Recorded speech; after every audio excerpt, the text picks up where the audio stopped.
वणगन्ध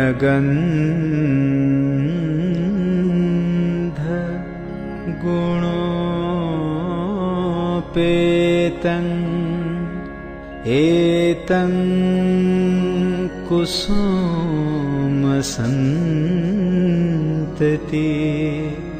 पूजयामि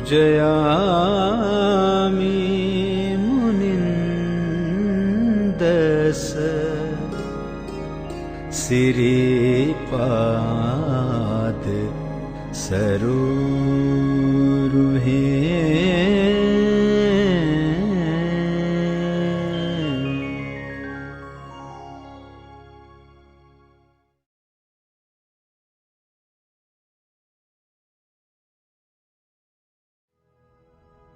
आज समस्त विश्व युद्ध की कगार पर खड़ा है।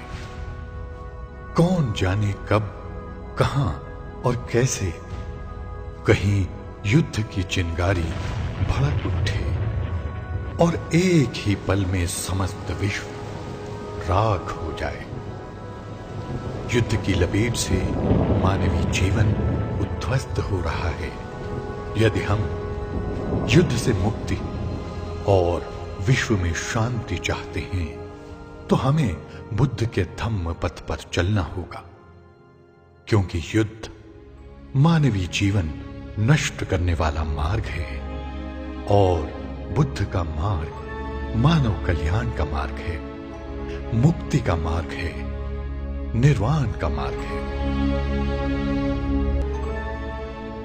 2500 वर्ष पूर्व उत्तर भारत में कपिलवस्तु नामक लोक राज्य था, जहां शाक्य राजा शुद्धोधन राज करता था।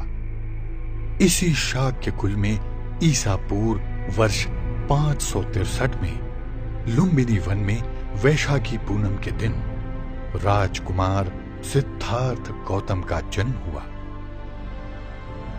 राजन, यदि ये बालक गृहस्थी में रहता है तो चक्रवर्ती सम्राट होगा, परंतु गृह त्याग करता है तो संसार को प्रकाश देने वाला सम्यक संबुद्ध होगा।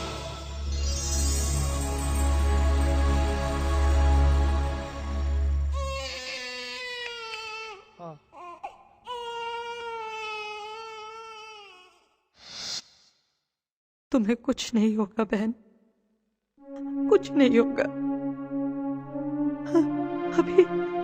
अभी तो राजकुमार सिद्धार्थ को 7 दिन भी पूरे नहीं हुए और तुम इसे अनाथ नहीं कर सकती। तुम होते हुए ये अनाथ कैसे हो सकता है प्रजापति बहन? ये अनाथ कैसे हो सकता है? मेरे पश्चात तो तुम ही इसकी मौसी और तुम ही इसकी माता हो।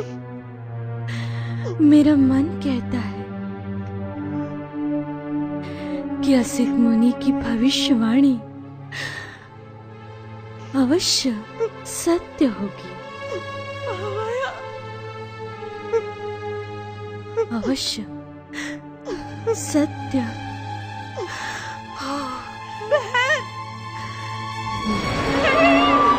महारानी,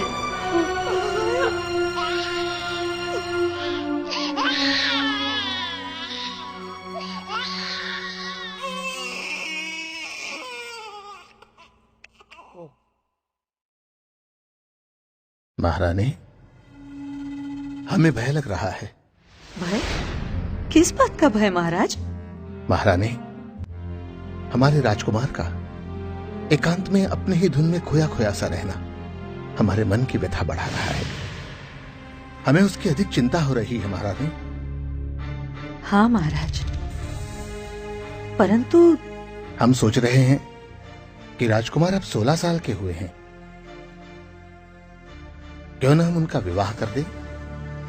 हाँ महाराज, आप सत्य कहते हैं।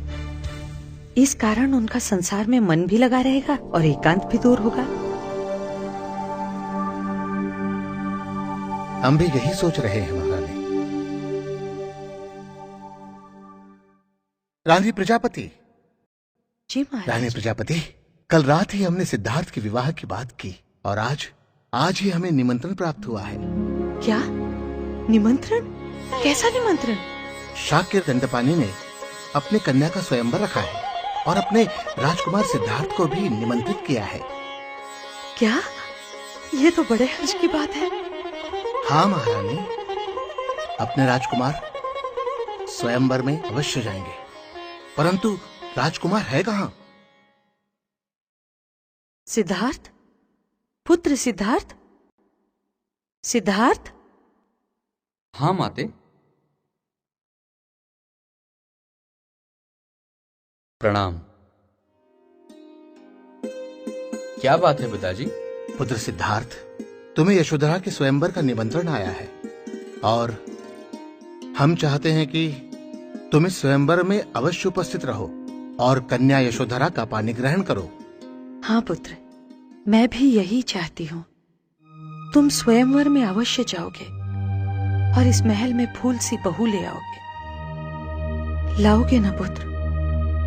राजकुमारी यशोधरा के स्वयंवर में उपस्थित रहोगे ना? हाँ पुत्र। परंतु पिताजी। परंतु कुछ नहीं, तुम्हें जाना ही होगा।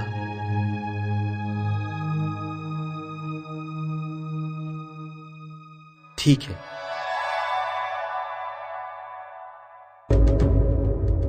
मैं राजकुमार सिद्धार्थ गौतम शाक्य संघ के समक्ष शपथ लेता हूं कि मैं तन मन धन से शाक्यों के हित की रक्षा करूंगा। शाक्य संघ पर यदि कोई संकट अथवा आपत्ति आती है तो मैं अपनी प्राणों की आहुति दूंगा। मैं शाक्य संघ को वचन देता हूं कि मैं शाक्य संघ के हित के प्रति अपना उत्तरदायित्व अपनी आखिरी सांस तक निभाऊंगा। मैं शाक्य संघ का राजपुरोहित होने के नाते राजकुमार सिद्धार्थ गौतम का शाक्य संघ में प्रवेश, शाक्य संघ की सदस्यता की अधिकृत घोषणा करता हूँ तथा संघ की आज की बैठक यही समाप्त करता हूँ।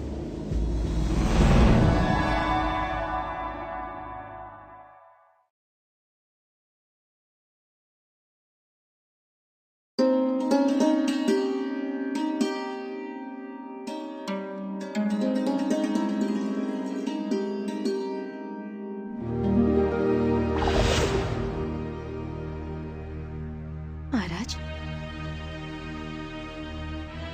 क्या सोच रहे हो महाराज? किस बात पे चिंतित है? रानी प्रजापति, हम असित मुनि की भविष्यवाणी से चिंतित हैं। कहीं भविष्यवाणी सच हुई? नहीं महाराज, नहीं। फिर भी महाराज की जय हो।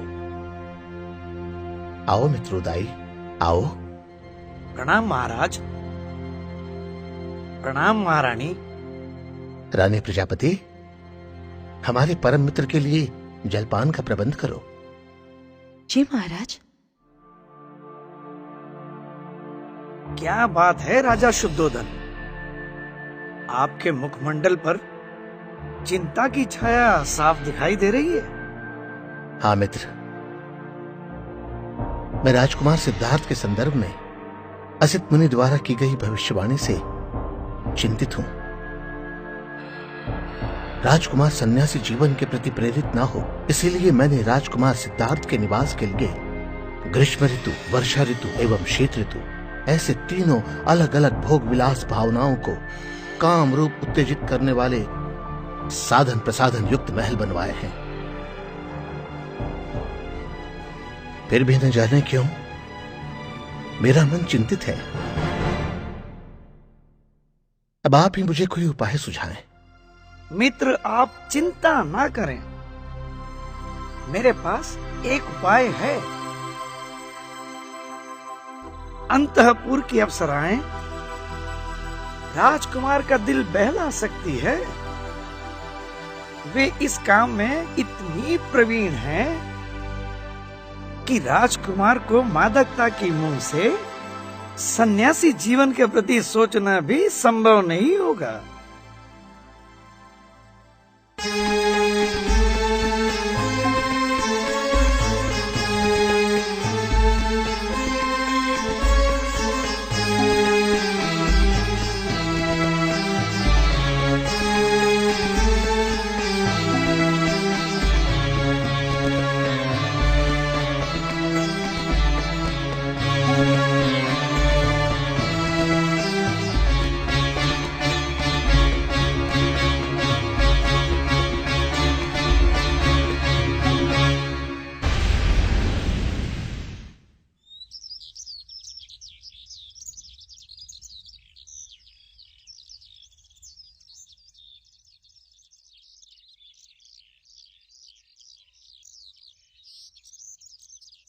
प्रणाम श्रेष्ठ अमात्य। मुझे बुलाने का प्रयोजन क्या है? हे राजकुमार सिद्धार्थ, मैंने देखा है कि उन सभी अप्सराओं का आप पर कोई असर नहीं हुआ। इस कारण आपके पिता अधिक चिंतित हुए हैं, क्योंकि महाराज ने मुझे आपके मित्र के रूप में नियुक्त किया है।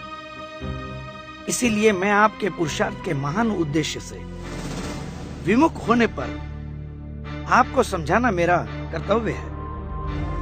आप तरुणावस्था में शक्ति तथा सौंदर्य से संपन्न होने पर भी उस काम भोग की उपेक्षा कर रहे हो जिस पर वस्तुतः आपका अधिकार है तथा जिस पे सारा जग आसक्त है। इसका ही हमें अधिक आश्चर्य है। पूज्य अमात्य, आपका ये संभाषण हमारी मैत्री तथा प्रेम का प्रतीक है। मैं जानता हूं कि समस्त संसार को काम भोग से प्रेम है, परंतु ये भी मैं जानता हूं कि संपूर्ण संसार ही अनित्य है। जिस समागम में शरीर तथा मन का मिलन ना हो, उस सहवास में कैसा सुख हो सकता है? जो छल कपट से वासना की पूर्ति करते हैं, वे स्त्री पुरुष दोनों भी एक दूसरे के योग्य नहीं होते। इसीलिए आप मुझे विचलित नहीं कर सकते। अब मुझे आज्ञा दीजिए।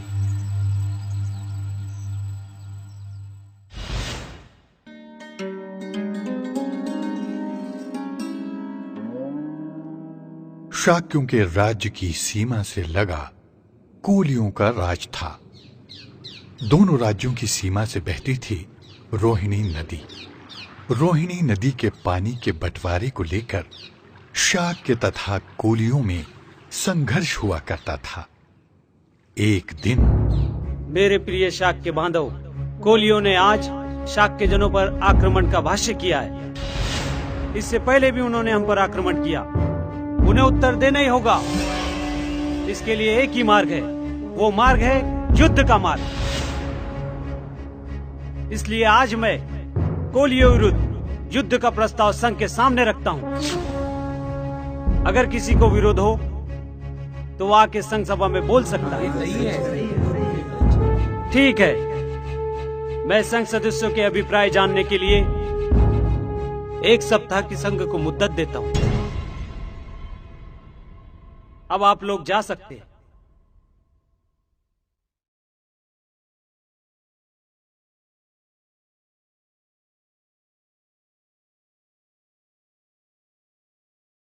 क्या हुआ स्वामी, आप इतने चिंतित क्यों हो? संघ सभा में कुछ? हाँ यशोधरा, संघ सभा में युद्ध का प्रस्ताव रखा गया है। तो फिर? मेरा मन कहता है यशोधरा कि मैं इस युद्ध के प्रस्ताव का विरोध करूं। क्या? हाँ यशोधरा, क्योंकि युद्ध किसी भी समस्या का समाधान नहीं, परंतु समस्या का स्रोत है। आग से आग नहीं बुझती, घृणा से प्रेम की उत्पत्ति नहीं होती। युद्ध एक गहन समस्या है। तो फिर मेरा इस युद्ध के प्रस्ताव का विरोध करना योग्य है ना? हाँ, निश्चित ही योग्य है। यशोधरा,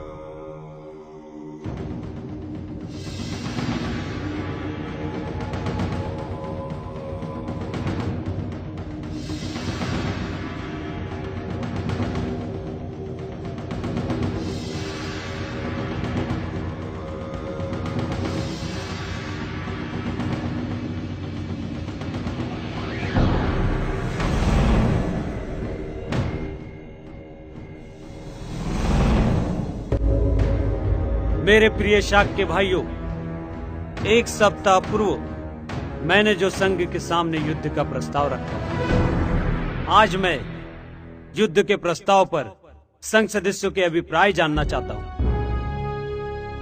जिस किसी को भी युद्ध के प्रस्ताव का विरोध है, तो वो अपने मत संघ सभा में रख सकता है। कहो, निडर होकर कहो, क्या किसी को भी युद्ध के प्रस्ताव का विरोध नहीं? क्या किसी को भी नहीं? मैं क्षमा चाहता हूं सेनापति,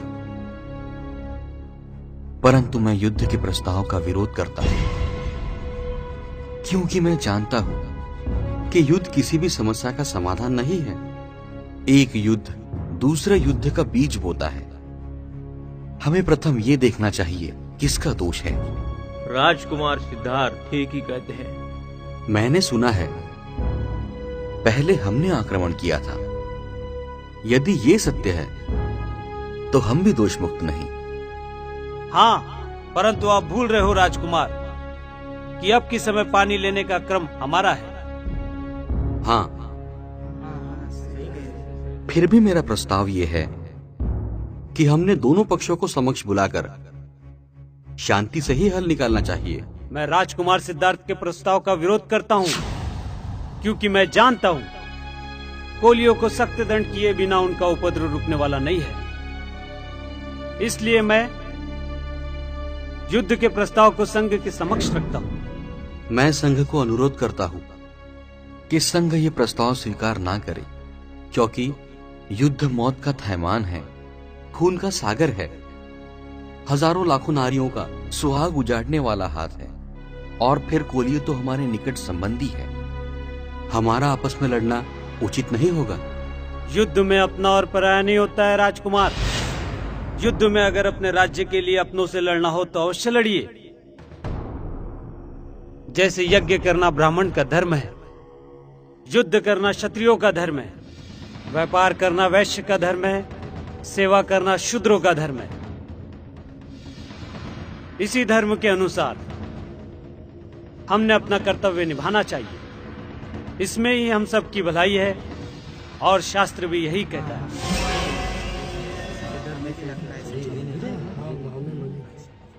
मुझे जो धर्म ज्ञात है वो ऐसा कि बैर से बैर खत्म नहीं होता, तो बैर पर मैत्री से ही विजय पा सकते हैं। हम यहाँ दार्शनिक स्वरूप की चर्चा करने हेतु नहीं आए हैं। मुद्दा यही है कि राजकुमार सिद्धार्थ को युद्ध के प्रस्ताव का विरोध है। इसलिए मैं दोनों भी प्रस्ताव को संघ के समक्ष रखता हूँ। अब संघ ही इस पर अपनी अपनी प्रतिक्रिया दे। मुझे युद्ध का प्रस्ताव मंजूर है। मुझे भी मंजूर है। हमें भी मंजूर है।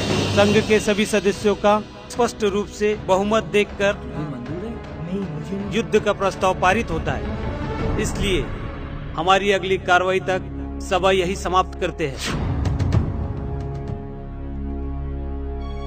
राजकुमार सिद्धार्थ ने युद्ध का विरोध नहीं करना चाहिए था। कहीं असित मुनि की भविष्यवाणी सच।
आज की सभा आरंभ करते हुए मैं संघ के समक्ष ये प्रस्ताव रखता हूँ।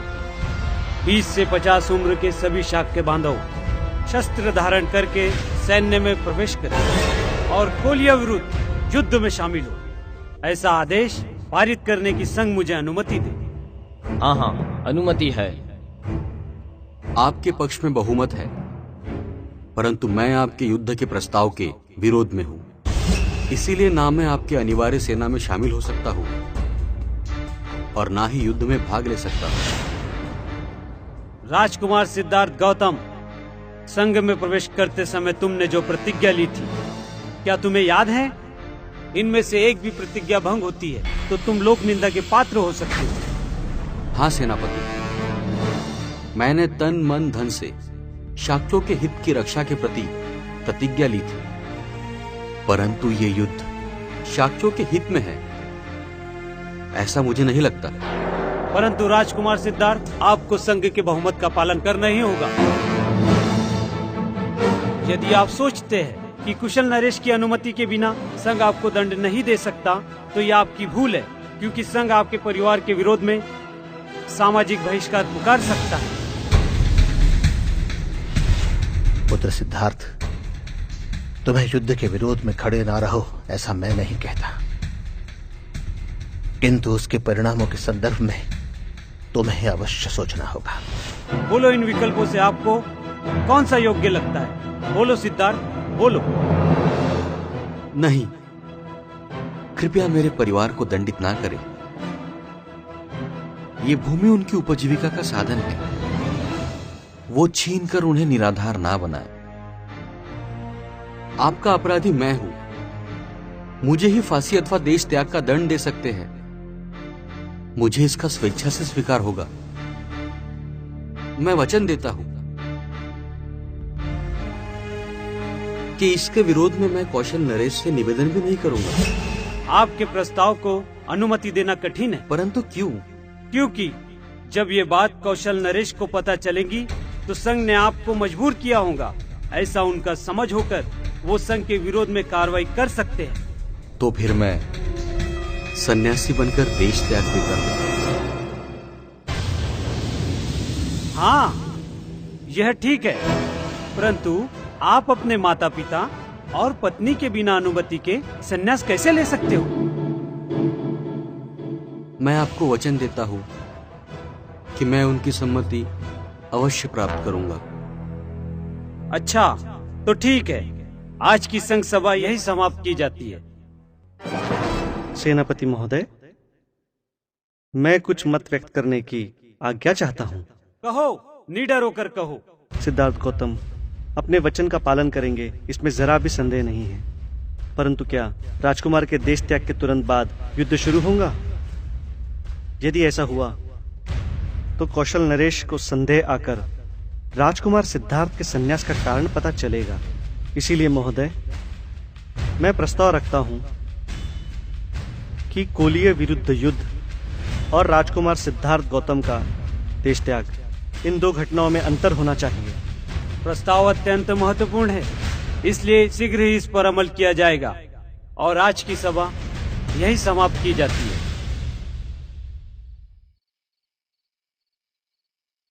पुत्र सिद्धार्थ, तुम ऐसी भूमिका लोगे यह हमने सोचा भी नहीं था।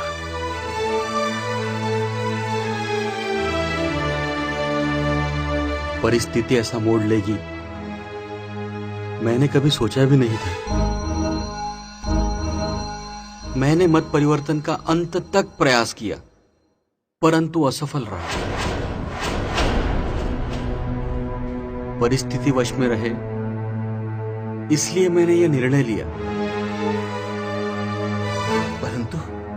परंतु हमारा क्या होगा, ये सोचा है कभी तुमने?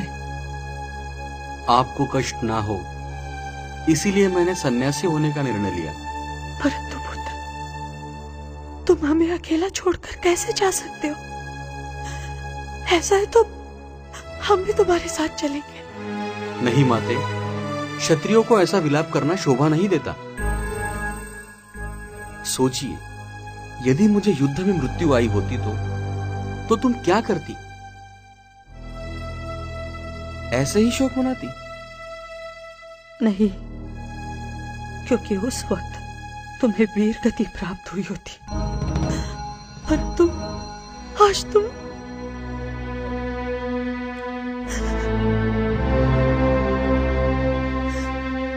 तुम्हें जंगल में अकेला छोड़कर हम यहाँ अकेले कैसे रह सकते?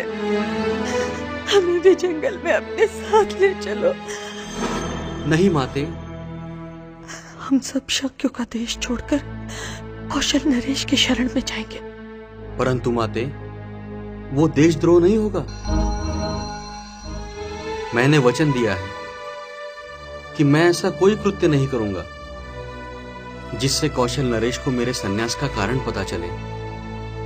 परंतु इतनी शीघ्रता क्यों? संघ ने तो कुछ समय के लिए युद्ध स्थगित किया है। हो सकता है युद्ध ही ना हो। तुम अपनी परिव्रजा वापस क्यों नहीं लेते? हाँ पुत्र, तुम अपनी परिव्रजा वापस क्यों नहीं लेते? नहीं, युद्ध स्थगित हुआ वो मेरे देश त्याग के कारण। इसीलिए मेरा देश त्याग या सन्यासी बनना महत्वपूर्ण है। और मैंने तो अब वचन भी दिया है। इसीलिए माते, आप मेरे मार्ग में बाधा न डालें, किंतु मुझे आशीर्वाद दें। अब जो भी होगा सबके कल्याण का ही होगा।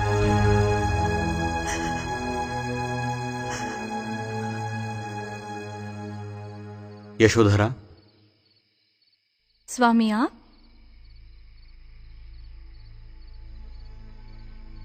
मैं मेरे सन्यासी बनने के प्रति तुम्हारा मत जानना चाहता हूं।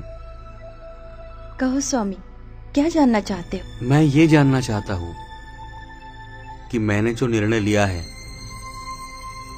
कहीं वो गलत तो नहीं? नहीं, आपका निर्णय योग्य है। मेरा आपको दिल से सहकार्य है। यदि मैं आपके स्थान पर होती तो यही निर्णय लेती। हजारों लोगों को मृत्यु की खाई में फेंकने से सन्यासी बनकर वन में जाना ही योग्य है। अब मेरे सुख के लिए गृह त्याग नहीं कर रहे तो समस्त मानव जाति ही सुखी हो, इस कारण गृह त्याग कर रहे हो। युद्ध टालने के लिए, खून की नदियां बहने से रोकने के लिए, आप अपने घर की सुरक्षा के लिए गृह त्याग नहीं कर रहे हो तो समस्त घर संसार की सुरक्षा के लिए गृह त्याग कर रहे हो। आप अपने माता पिता की चिंता न करें। मैं आपको वचन देती हूँ, मेरे जीवित रहने तक उन्हें और अपना पुत्र राहुल दोनों को संभालूंगी।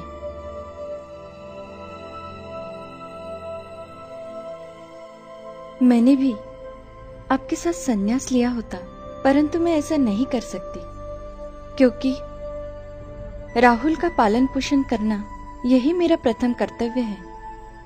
आप अपनों से दूर जा रहे हो, संन्यास ले रहे हो तो आपको जीवन का नया मार्ग मिले जो समस्त मानव जाति के कल्याण का मार्ग हो, मानव उद्धार का मार्ग हो। यही मेरी अंतिम इच्छा है। यशोधरा, धन्य हो तुम, धन्य हो।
मेरे शाक्य बांधव, मैं आपसे अनुरोध करता हूं कि अब आप लौट जाओ। मैं शाक्य और कोलियों का विवाद मिटाने में असफल रहा, परंतु यदि तुम समझौते के पक्ष में जनमत तैयार कर लो तो तुम सफल हो सकते हो। इसीलिए कृपया लौट जाओ। सिद्धार्थ,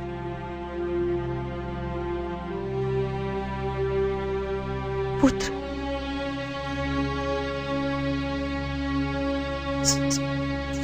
सिद्धार्थ, सिद्धार्थ,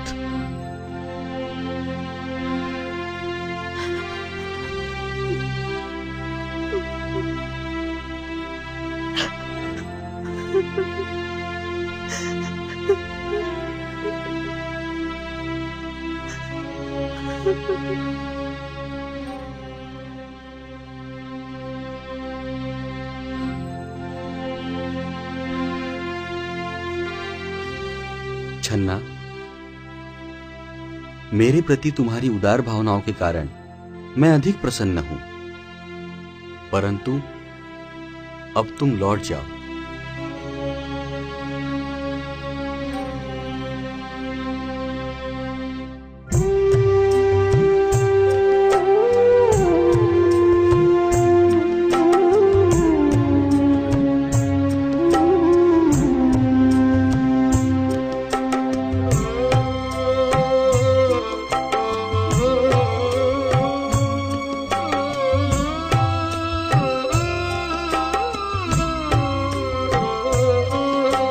चले सिद्धार्थ भटके वन में, छोड़ कर ये महल, छोड़ कर संसार, खोज कर तू नए मार्ग के, खोज कर तू नए मार्ग के, कर मानव उद्धार,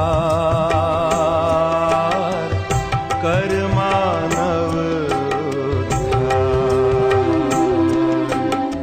चले सिद्धार्थ भटके वन में।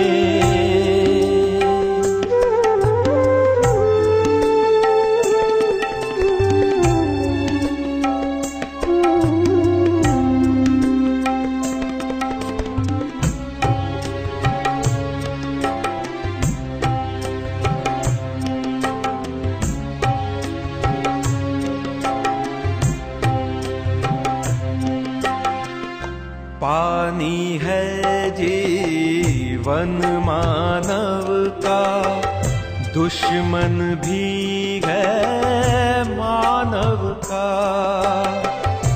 रोहिणी का पानी मांगे, खून शाक्य और कोलियों का, सिद्धार्थ तब करे प्रतिकार, सिद्धार्थ तब करे प्रतिकार, युद्ध में है विनाश, युद्ध में है विनाश, पल भर में मिल जाएगा ये खाक में संसार, खाक में संसार। खोज कर तू नए मार्ग की, खोज कर तू नए मार्ग की, कर मानव उद्धार, कर मानव उद्धार। चले सिद्धार्थ भटके वन में।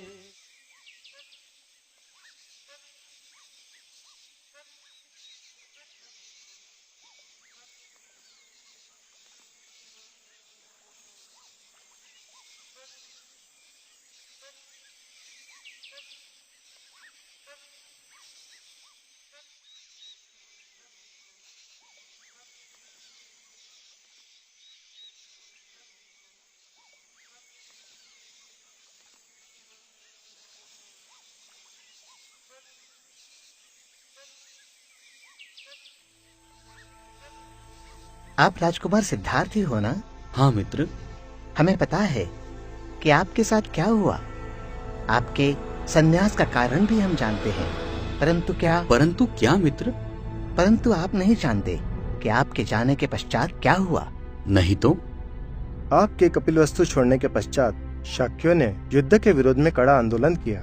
कोलिया हमारे बांधव हैं, बांधव ने बांधव से लड़ना अधर्म है, ऐसी घोषणा दे रहे थे।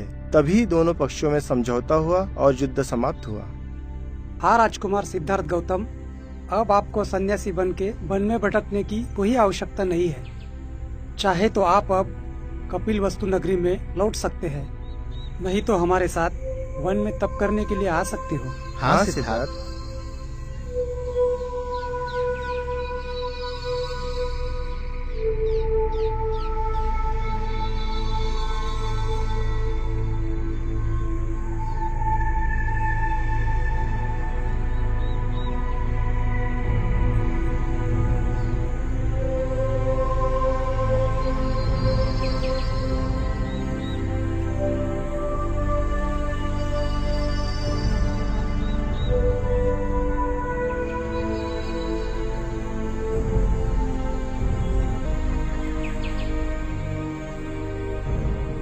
क्या मैं वापस महल लौट जाऊं?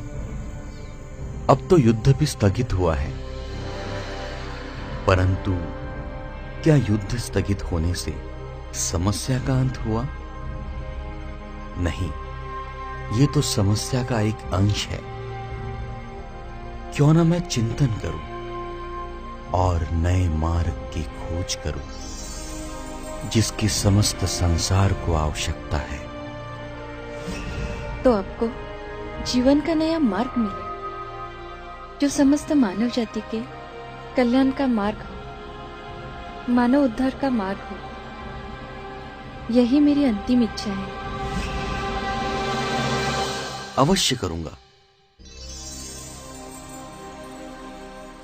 महलों में तू रहने वाला, अब वन वन भटकता है।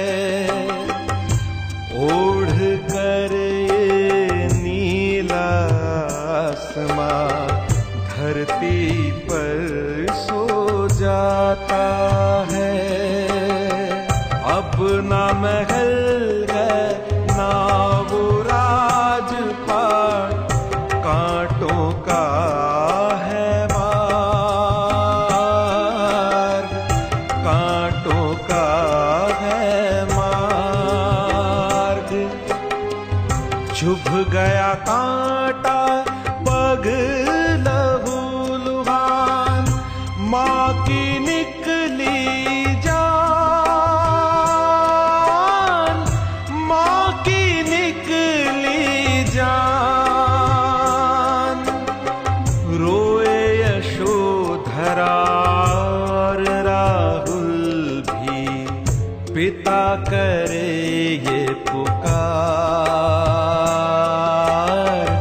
पिता करे ये पुकार। खोज कर तू नए मार्ग की, खोज कर तू नए मार्ग की, कर मानव उद्धार, कर मानव उद्धार।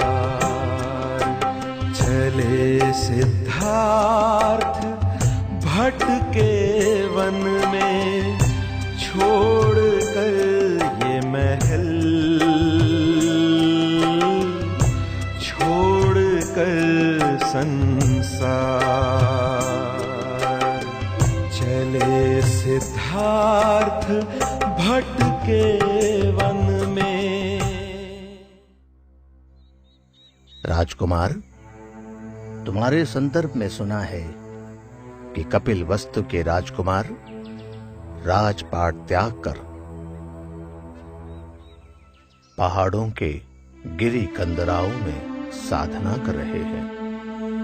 बड़ी उत्सुकतावश मैं अपने आप को रोक नहीं सका। और तुमसे मिलने आया। तुम्हारे कोमल शरीर पे ऐसे काषाय वस्त्र धारण कर कठोर तपस्या करने के लिए नहीं है। तुम्हारी भुजाएं प्रजा की रक्षा करने के लिए है। तुम्हारे पिता महाराज शुद्धोधन जी मेरे बहुत अच्छे मित्र हैं। यदि तुम राज्य सुख चाहते हो तो मैं अपना आधा राज्य तुम्हें देने के लिए तैयार हूं। हे राजन, यदि मुझे राजपाट का सुख चाहिए होता तो मैं राजपाट का त्याग क्यों करता? मेरी इच्छा स्थायी सुख तथा स्थायी शांति पाने की है। ठीक है राजकुमार, यदि तुम अपने उद्देश्य में सफल हो जाते हो तो मुझे एक बार दर्शन देने के लिए अवश्य आना।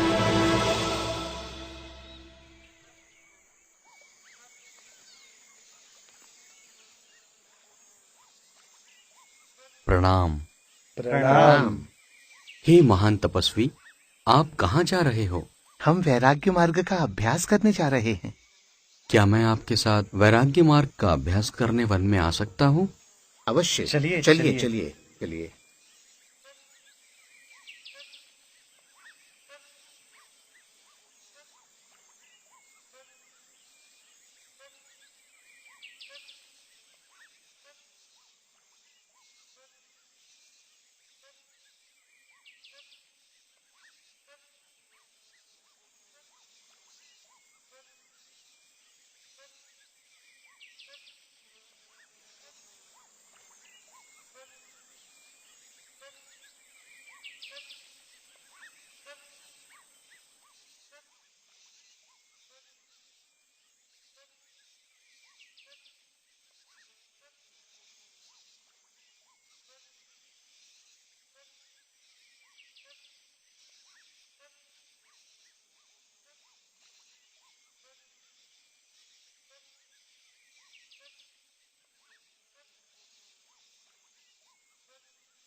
हे आयुष्मान, ये तुम क्या कर रहे हो? मैं वीणा के तार कस रहा हूँ। यदि मैं इसके तार कम कसता हूँ तो इससे मधुर संगीत नहीं आएगा। यदि मैं अधिक कस लेता हूँ तो इसके तार टूट जाएंगे। तो अब तुम क्या करोगे आयुष्मान? मैं इस वीणा के तार मध्यम रूप से कसूंगा। ना अधिक ताने जाएंगे और ना अधिक तान से टूटेंगे। तभी तो मधुर संगीत का जन्म होगा।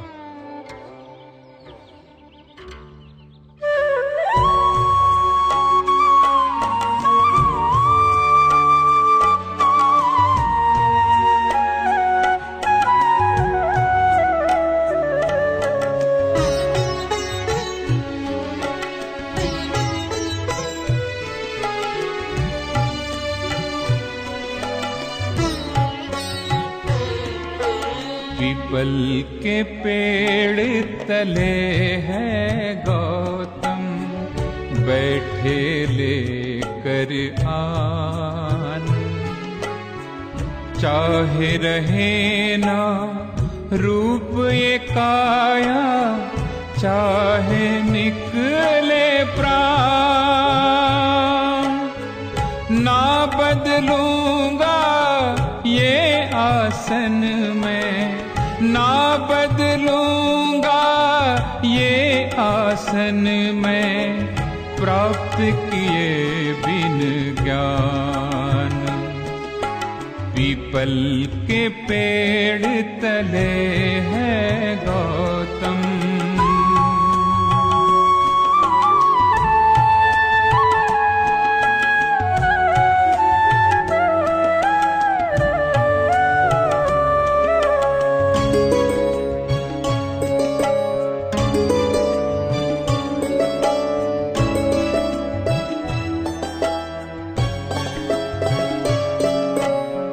छह साल की कड़ी तपस्या, फिर भी मिला ना ज्ञान। छोड़ कर वह कड़ी तपस्या, खीर किए प्राशान। छोड़ गए सब संगी साथी, कह कर भोग विलासी। कौन ये जाने काल चक्र को, कौन ये जाने काल चक्र को, सबके सब अनजान।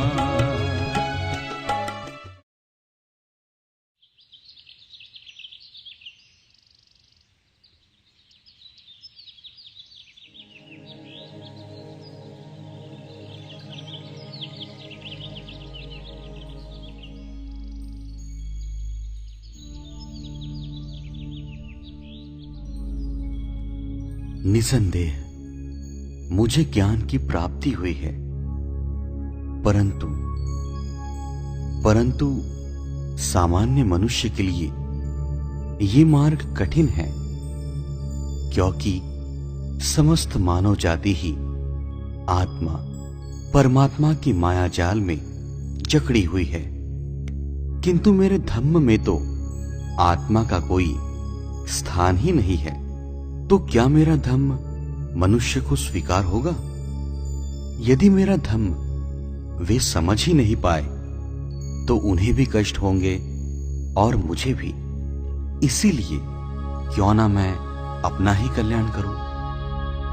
हे सिद्धार्थ गौतम, अब आप सिद्धार्थ गौतम नहीं रहे, आप सम्यक संबुद्ध हो गए हो।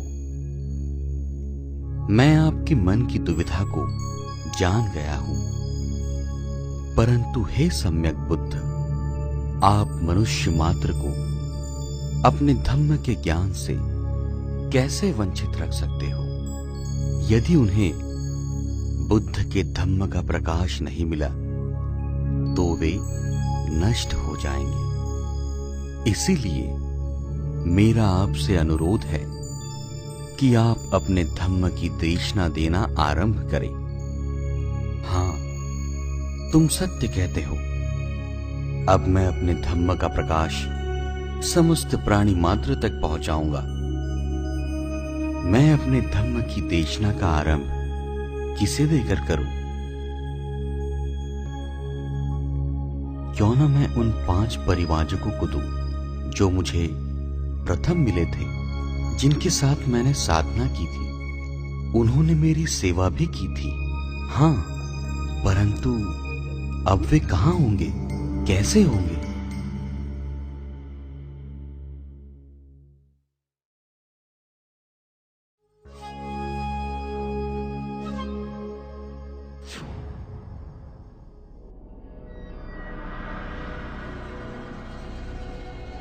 अरे वो देखो, श्रमण गौतम चला आ रहा है।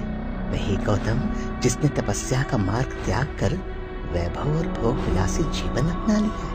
उसने अनर्थ किया है। इसीलिए हमें ना तो उसका स्वागत करना चाहिए और ना ही उसके सम्मान में खड़े होना चाहिए।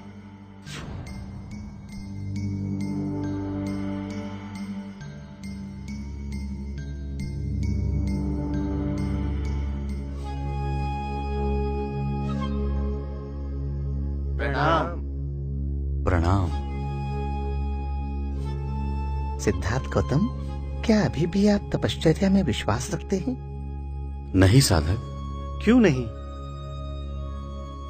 मुझे वैशाखी पूनम के दिन ज्ञान की प्राप्ति हुई है तथा मैं सारनाथ में अपने धम्म की देशना देने जा रहा हूं।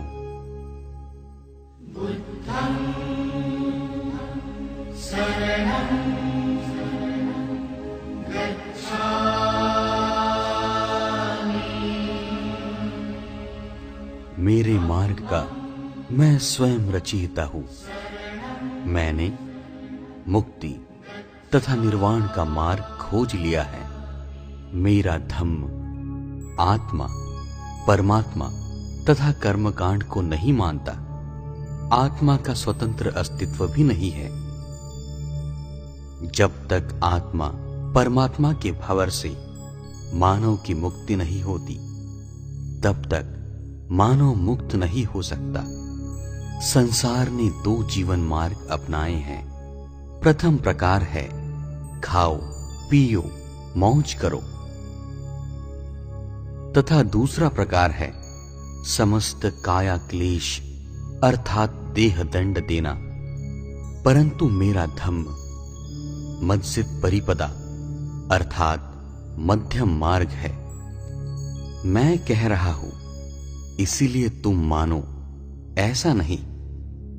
तुम स्वयं ज्ञान की कसौटी से जानो। पृथ्वी के जीवित प्राणी मात्र मेरे धम्म का केंद्र बिंदु है। मनुष्य ने मनुष्य से मानवता पूर्वक व्यवहार करना ही मेरे धम्म का मुख्य हेतु है। मुझे ज्ञात हुआ है कि संसार दुखों से भरा है। संसार से दुखों का निवारण करना ही मेरे धम्म का मुख्य उद्देश्य है। आर्य सत्य से हम दुखों से मुक्ति पा सकते हैं। मनुष्य स्वयं ही मुक्तिदाता है। मैं केवल मार्गदर्शक हूं। अक्खा तारो तथागता। भगवान, संसार के दुखों से मानव को मुक्त करना यदि धम्म का मुख्य उद्देश्य है, तो भगवान, आपका धम्म मनुष्य को दुखों से कैसे मुक्त करता है? कृपया हमें विस्तार से समझाएं। हाँ भगवान। मन ही सबका मूल है। मन ही सबका कारण है। जब तुम अपने मन को काबू करोगे, तब तुम तृष्णा से, दुखों से मुक्ति पा सकते हो। तृष्णा ही दुख का मूल कारण है। प्रथम आर्य सत्य है कि दुख क्या है। जन्म, मृत्यु, द्वेष, विपत्ति, क्लेश, निराशा, प्रियजनों का वियोग तथा जिसकी हम आशा करते हैं उसका ना मिलना भी दुख का कारण है। दूसरा आर्य सत्य है दुख की उत्पत्ति। जीवन में सुख प्राप्ति की इच्छा रखना, वासना की तृप्ति के लिए प्रयास करना, लोभ, तृष्णा, द्वेष ही दुख का कारण है। तीसरा आर्य सत्य है दुख का नाश, जिस कारण तृष्णा, वासना, इच्छा, लोभ तथा द्वेष की उत्पत्ति होती है, उस कारण को ही नष्ट करना। मानव जन्म ही दुखमय है। तुम कहोगे कि बुद्ध का मार्ग ही निराशावादी है, परंतु यह असत्य है, क्योंकि मेरे मार्ग में जीवन जीने की आशा है तथा लक्ष्य है। इस धम्म का उद्देश्य है अविद्या नष्ट करना। यदि मनुष्य मेरे धम्म का स्वीकार करता है तो समस्त मानव एक दूसरे से प्रेम से, बंधुता से तथा मैत्री से व्यवहार करेगा। कभी किसी मनुष्य पर अन्याय नहीं होगा। यदि तुम इस धम्म पथ पर चलते हो तो तुम्हारा मन विकारों से मुक्त हो जाएगा तथा तुम भवचक्र से मुक्त हो जाओगे।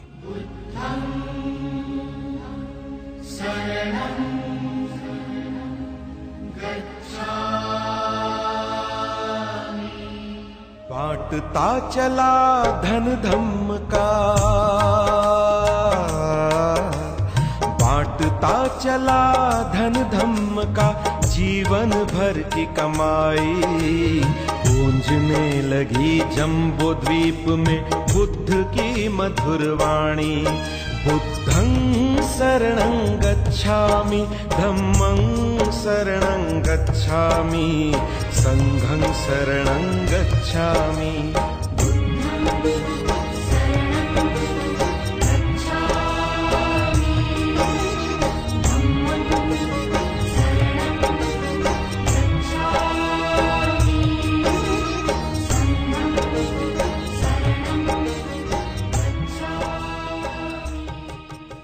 क्रोध मत करो, अपने शत्रुओं को मैत्री से जीतो। उसने मुझे गाली दी, उसने मेरे साथ बुरा व्यवहार किया, उसने मुझे हरा दिया, उसने मुझे लूट लिया। जो ऐसे विचार नहीं रखता उसका बैर शांत होता है। क्रोध को अक्रोध से जीतो, बुराई को भलाई से जीतो, लोभी को उदारता से जीतो और झूठे को सच्चाई से।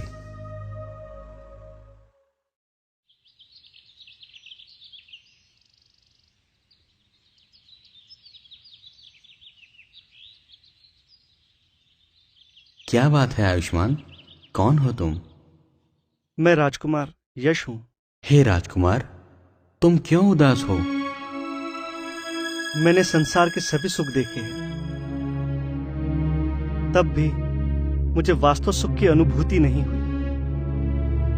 ऐसा क्यों? मैं दिन रात भोग विलास में रमा रहता हूं,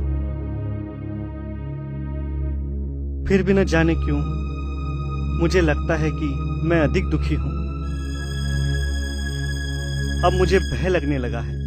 हे आयुष्मान, काम तो जायते शोको, काम तो जायते भयं, काम तो विप्पमुत्तस्य नत्थि शोको कुतो भयं। आप सत्य कहते हैं श्रमण, परंतु आप कौन हो? मैं गौतम बुद्ध हूं। गौतम बुद्ध, मुझे आपके शरण में ले लो भगवान, मुझे आपकी शरण में। मुझे दुख से, तृष्णा से मुक्ति दिला दो भगवान। उठो यश।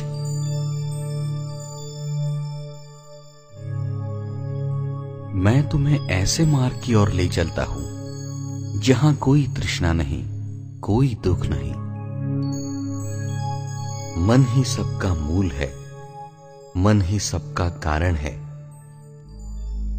यदि आदमी के मन में दूषित विचार होते हैं तो उसकी वाणी भी दूषित होती है। दुख उस आदमी के पीछे ऐसे हो लेता है जैसे गाड़ी के पहिए गाड़ी खींचने वाले बैल के पीछे पीछे चलते हैं। कुशल कर्म करो, अकुशल कर्मों के भागीदार ना बनो। तृष्णा अथवा काम वासना को स्वयं में अंतर्भूत ना होने देना, क्योंकि तृष्णा से शोक पैदा होता है, भय पैदा होता है, दुख की उत्पत्ति होती है। तृष्णा के क्षय में ही सुख है। निर्वाण सबसे बड़ा सुख है।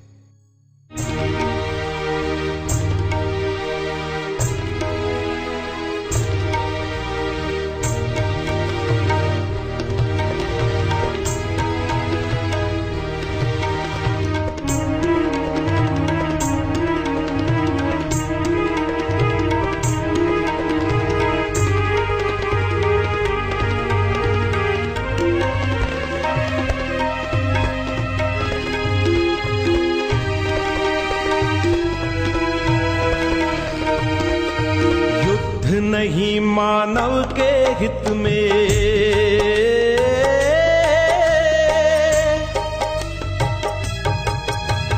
युद्ध नहीं मानव के हित में, युद्ध है खून का सागर। बैर से बैर खत्म न होता, होता प्रेम को पाकर। युद्ध नहीं मानव के हित में, युद्ध है खून का सागर। बैर से बैर खत्म न होता, होता प्रेम को पाकर।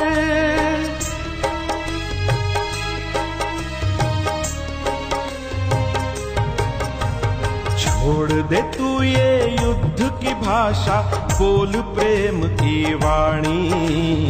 छोड़ दे तू ये युद्ध की भाषा, बोल प्रेम की वाणी। गूंजने लगी जम्बो द्वीप में बुद्ध की मधुर वाणी। बुद्धं शरणं गच्छामि, धम्मं शरणं गच्छामि, संघं शरणं गच्छामि।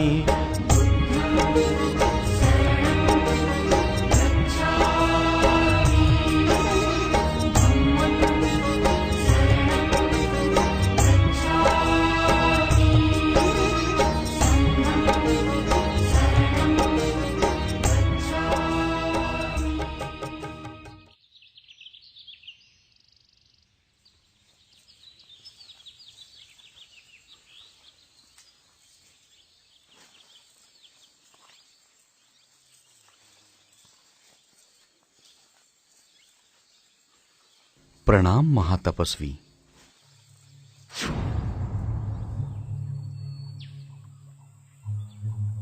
प्रणाम तपस्वी कश्यप, मैं आपके आश्रम में आज विश्राम करने की अनुमति चाहता हूँ। असंभव। कारण तपस्वी? क्योंकि मुचलिन नामक नागराजा यहाँ के अधिपति हैं। वो अधिक बलशाली हैं। हम अग्नि पूजकों के वे बैरी हैं। वे आश्रम में आकर कष्ट देते हैं, हमारी अग्नि पूजा भंग करते हैं। मुझे भय है कि वे तुम्हें भी कष्ट देंगे।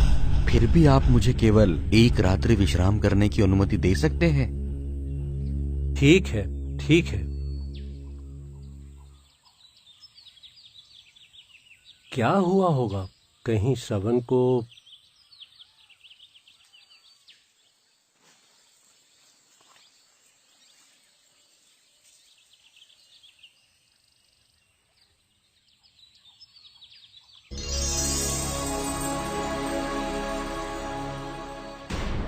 चमत्कार है? कोई चमत्कार नहीं है कश्यप। ये हमारे शत्रु नहीं किंतु मित्र है। मित्र है? परंतु हमें तो ये कष्ट देते हैं। हमारी अग्नि पूजा में ये बाधा डालते हैं। वो इसलिए कश्यप कि खेती इनके जीने का साधन है।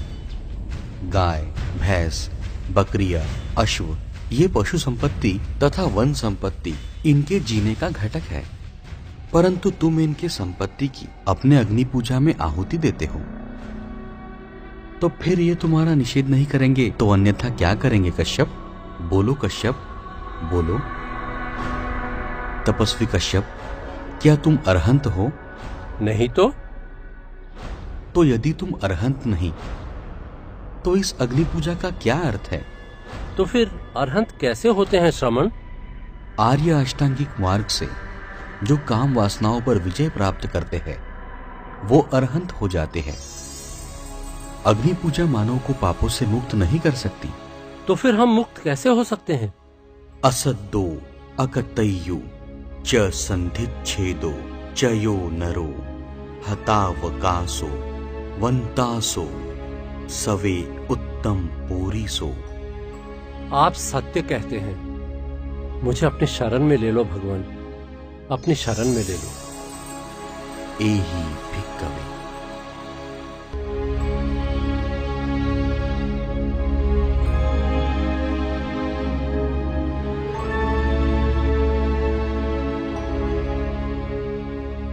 मेरे धम्म का उद्देश्य किसी काल्पनिक स्वर्ग की प्राप्ति नहीं है। धम्म का राज्य इसी पृथ्वी पर है तथा वह धम्म पद पर चलकर। प्रणाम तथागत, ये मुद्गलायन है और मैं सारिपुत्र। हम आपके धम्म की देशना चाहते हैं। एहि भिक्खवे।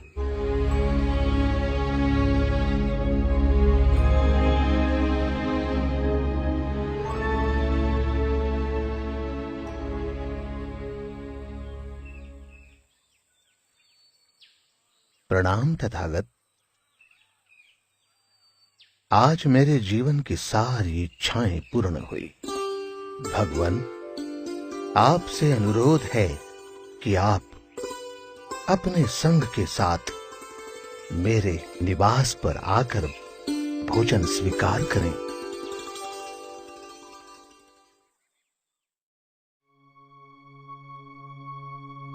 क्या हुआ महाराज? क्या बात है? क्या बताया रानी प्रजापति। जब से सिद्धार्थ गए हैं तब से मेरे कलेजे के टुकड़े टुकड़े हुए हैं। उसके विरह की काली छाया मेरे जीवन को अंधकार में बना रही है। ऐसा लगता है जैसे जीवन की मधुरता ही समाप्त हुई हो। मेरी दशा भी कुछ ऐसी ही है, परंतु ना जाने क्यों मेरा मन कहता है कि मेरा पुत्र जरूर आएगा और हमारे जीवन में रंग भर देगा। वो जरूर आएगा महाराज, जरूर आएगा। इसी आशा पर तो जी रहा हूं, इसी आशा पर कि एक न एक दिन हमारा पुत्र जरूर वापस आएगा, जरूर वापस आएगा। महाराज की जय हो। क्या बात है कालुदायन? हर्ष की बात है महाराज। हमारे कपिल वस्तु में राजकुमार सिद्धार्थ आए हैं। क्या? सिद्धार्थ कपिल वस्तु में? हमारा पुत्र आया है, सिद्धार्थ आया है। कहाँ है? कहाँ है सिद्धार्थ?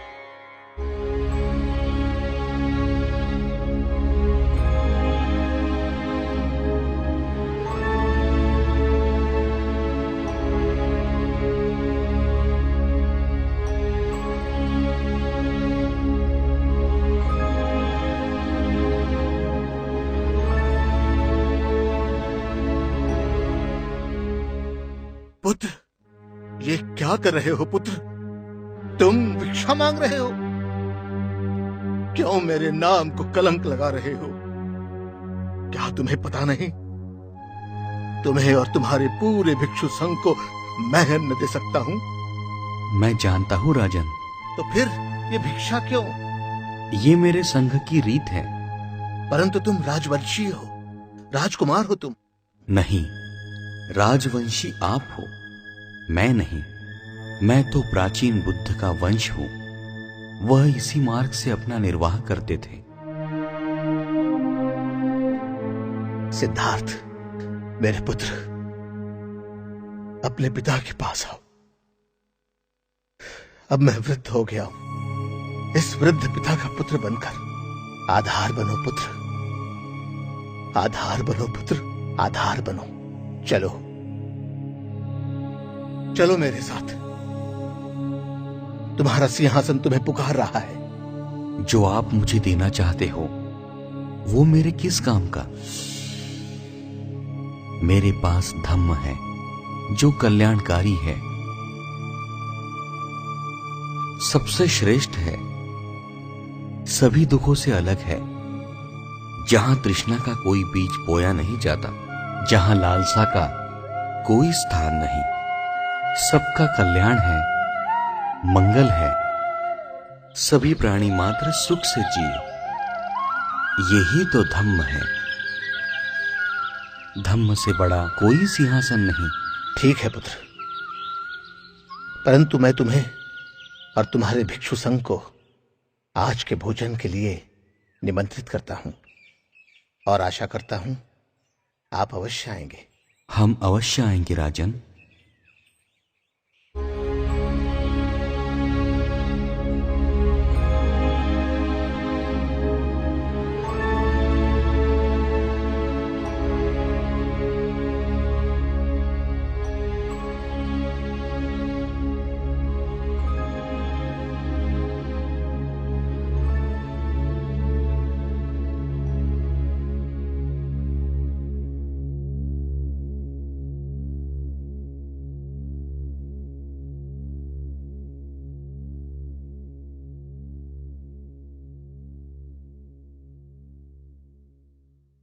रानी की जय हो।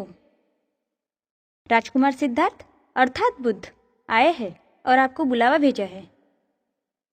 ठीक है, तुम जाओ। जी रानी जी।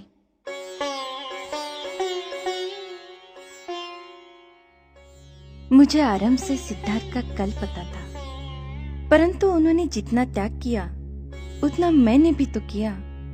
जितना वह जले उतनी मैं भी तो जली। फिर मैं ही क्यों जाऊं? संसार के लिए वो बुद्ध होंगे, मेरे लिए आज भी सिद्धार्थ है, मेरे पति है। वह यदि दुनिया के दुख समझ सकते हैं तो मुझे क्यों नहीं? वो जरा भी मेरे मन को समझते होंगे तो मेरे पास आएंगे। मैं क्यों जाऊं? यशोधरा। स्वामी आप।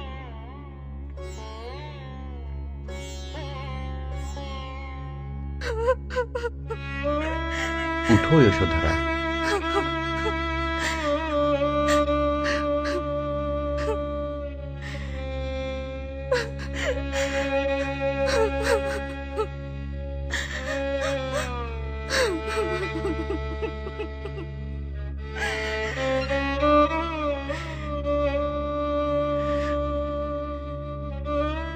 मैं यशोधरा की ओर से क्षमा मांगता हूं, परंतु यह उसका व्यवहार आपके प्यार के कारण है और ये क्षणिक नहीं है। आपको गए हुए 7 साल हो गए। उसने जब सुना कि आपने सभी अलंकारों सुगंधित द्रव्यों का त्याग किया तो उसने भी किया। आपने जब मिट्टी के पात्र में भोजन करना शुरू किया, वह भी एक ही समय, तो यह सुनकर यशोधरा भी एक ही समय भोजन करती है, वह भी मिट्टी के पात्र में। जब से आप गए तब से वो आज तक वैसा ही दिन बिता रही है। क्या हुआ माता, आपकी आंखों में आंसू? कुछ नहीं पुत्र, कुछ नहीं। आओ तुम्हें तुम्हारे पिता से मिलाती हूँ। मेरे पिता? मेरे पिता तो शुद्ध जन है, उनसे तो मैं रोज ही मिलता हूँ। नहीं पुत्र, ऐसा नहीं। महाराज शुद्धोधन तुम्हारे दादाजी हैं। तुम्हारे पिता तो वो है। वो देखो तुम्हारे दादाजी के साथ है। परंतु माता, आज तक मेरे पिता कहाँ गए थे? क्या कर रहे थे? क्या उन्हें मेरी याद नहीं आई? क्या वो तुम्हें और मुझे, हम दोनों को भूल गए थे आज तक? बोलो ना माता, बोलो ना। ऐसा नहीं। आओ तुम्हें तुम्हारे पिता से मिलाती हूँ।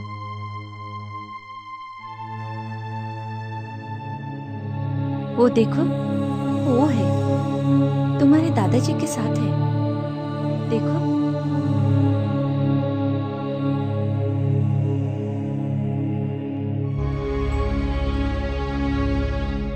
प्रणाम भगवान। मैं आनंद, यह भद्दी है, यह देवदत्त, यह महानमा तथा यह अनुरुद्ध। हम सब आपकी शरण चाहते हैं भगवान।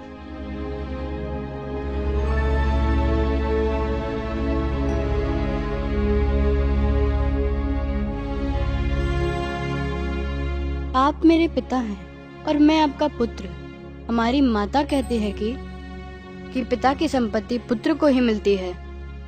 मैं तुम्हें सोना चांदी नहीं दे सकता, क्योंकि ऐसा धन संपत्ति मेरे पास नहीं है। मेरे पास आध्यात्मिक धन संपत्ति है। यदि तुम इसका जतन कर सकते हो तो मैं तुम्हें वो देने में समर्थ हूं। मेरा धम्म ही मेरी संपत्ति है। क्या तुम संघ में प्रवेश करना चाहते हो? हाँ पिताजी।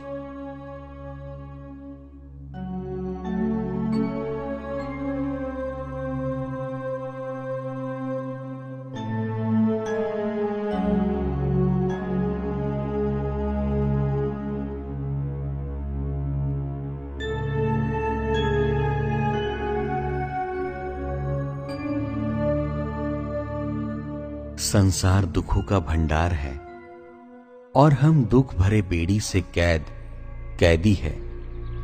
यदि हम दुखों से मुक्ति चाहते हैं तो हम सम्यक दृष्टि से दुखों से मुक्ति पा सकते हैं, क्योंकि हम दुख के कारणों से अपरिचित हैं और सम्यक दृष्टि दुखों से परिचित कराती है तथा दुखों से मुक्ति भी दिलाती है। हे भगवान, मैं किसा गौतमी हूँ। ये मेरा पुत्र है। इसकी सर्पदंश के कारण मृत्यु हुई है। कृपया भगवान आप इसे जीवित करो। शांत हो बहन, तड़प शांत। रही थी किसा गौतमी पुत्र दुख से ऐसे तड़पे वो अभागन जल बिन मछली जैसी। लेकर अपने मृत पुत्र को घर घर मोहरी मांगे, दे दो जीवन मेरे लाल को, चाहे मेरी जान ले ले। जिसके पुत्र की मृत्यु हुई हो, ऐसी संसार में तुम अकेली नहीं हो। कल्याणी, ध्यान से सुनो। जहां जीवन है वहां मृत्यु है, और यही निसर्ग का नियम है। सुनकर वाणी वो बुद्ध की, सुनकर वाणी वो बुद्ध की, आई होश में आई। गूंजने लगी जम्बो द्वीप में बुद्ध की मधुर वाणी। बुद्धं शरणं गच्छामि, धम्मं शरणं गच्छामि, संघं शरणं गच्छामि।